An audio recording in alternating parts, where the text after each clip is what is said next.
សូមនាងយ៉ាងចំណានដែលវាស្នាបាននាំឲ្យរូបខ្ញុំចាប់ចិត្តគួចពងបំណងលើមុំអោគុំពុំធំថ្លើមជីវិត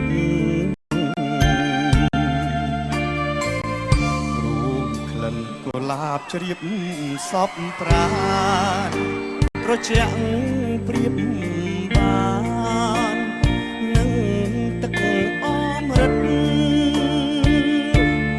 កែអើយសូមស្នួននួននាងអាណិតស្រោចស្រង់ជីវិតដោយប្រណី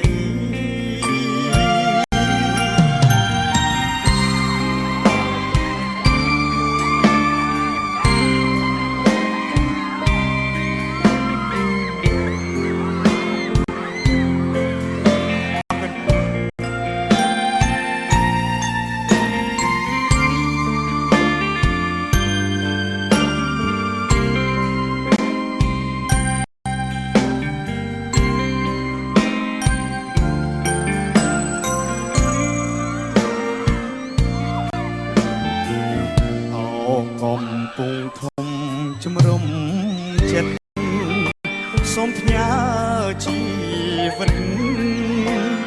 រឿងពិតនឹងបើសូមស្ទឹងព្រៃប្រុសជួយចែកជើ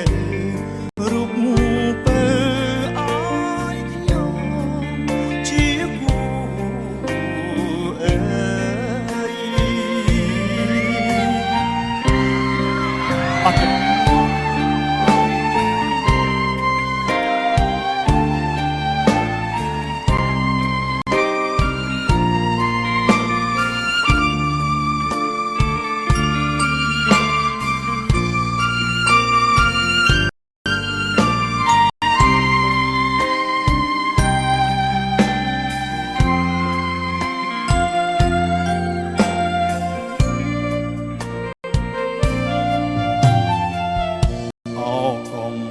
ធំជំរុំចិត្តសូមផ្ញើជីវិតរឿងពិតនឹងបើសូមស្ទឹងព្រៃប្រុសជួយចែកជើរូបបើឲ្យខ្ញុំជាគូ